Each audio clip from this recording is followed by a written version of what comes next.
Bismillahirrahmanirrahim. Dijital çağda gençlerimizin kimlikleri genellikle tek ve sabit bir kimlikten ziyade çoklu, parçalı ve hatta değişken bir kimlik oluyor maalesef.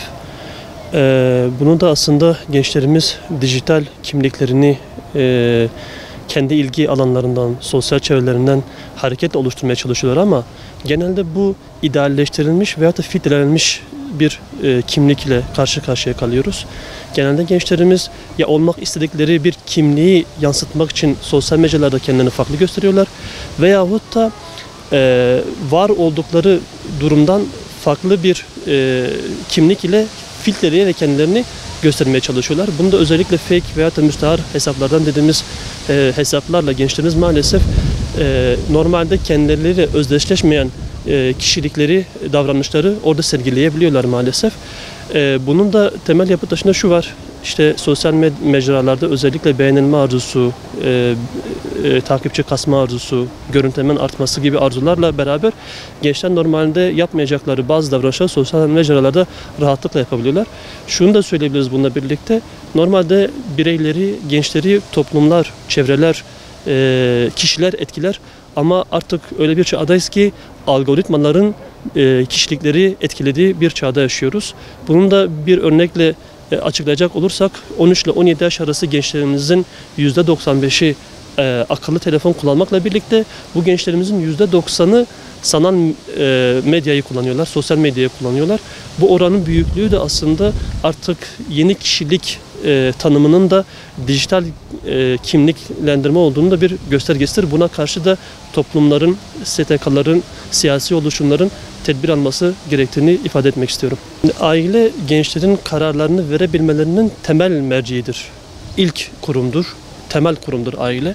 Maalesef özellikle boşanmaların artması, annenin, babanın veyahut da ailede bulunan bireylerin çalışma saatlerinin artması, onun da dışında kuşak farklılığından kaynaklanan bireylere yeni nesille eski nesil arasındaki uyuşmazlıklardan ötürü bireyler kendilerini biraz daha yalnız hissediyorlar. Karar verme mecralarında biraz daha zayıflık hissediyorlar.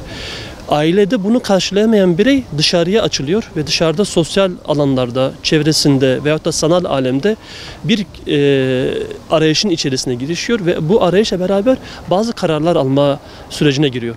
Ama bu kararları genelde incelediğimizde ya kısa vadeli oluyor, ya duygusal oluyor veyahut da en önemlisi yönlendirilmiş kararlar oluyor.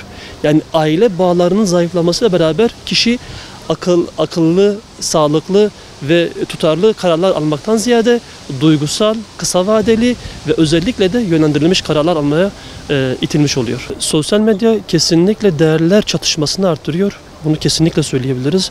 Neden? Çünkü sosyal mecralarda her türlü fikir, normal hayatın standartlarına aykırı düşünceler dahi, aykırı fikirler dahi özgürce bir ortam bulabiliyorlar. Ve gençler bunlarla karşılaştıkları zamanlarda kendi sahip oldukları değerler ile karşılaştıkları değerler arasında bazen kıyaslamayı yanlış yapabiliyorlar. O değerleri gerçekçi zannedebiliyorlar ve maalesef bu değerlerle kendi hayatlarındaki değerler arasında bir çatışma yaşıyorlar. Şunu görüyoruz mesela yapılan bir araştırmada gençlerimizin %68'i sosyal medyada karşılaştıkları içeriklerin kendilerini değersiz hissetmelerine sebebiyet verdiklerini gösteriyor. Yani gençlerimizin çok büyük bir oranı, çok büyük bir kesimi sosyal medyada karşılaştıkları paylaşımlarla, karşılaştıkları durumlarla gerçek hayat arasındaki bağ kurmakta zayıflık yaşıyorlar.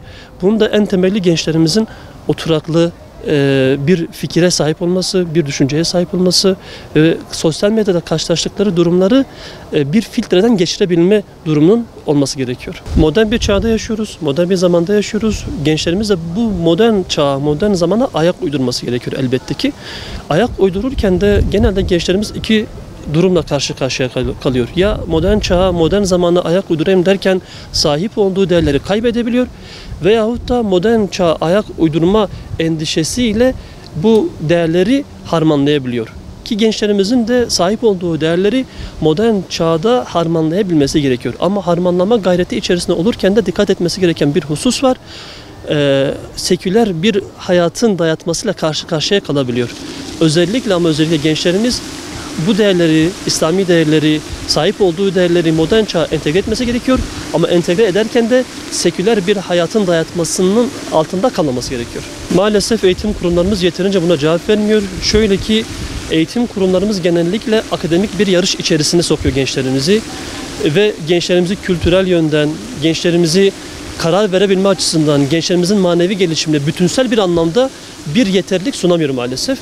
Ve bu yeterliliği sunamadığı için de gençlerimiz kendilerini okullarda yeterince fikirlerini, düşüncelerini özgür bir şekilde ifade etme yetisinden mahrum kaldığını düşünebiliyorlar.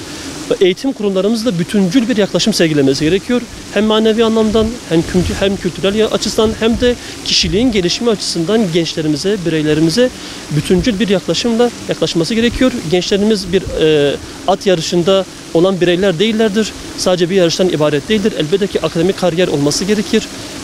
Belli bir sistemden sonra belli bir sistem içerisinde olduğumuz için gençlerimiz elbette ki bir yarışın içerisinde gibi görünüyor ama gençlere bu yarışı itmemek gerekiyor. Bütüncül bir yaklaşım içerisinde olmak gerekiyor diyebilirim.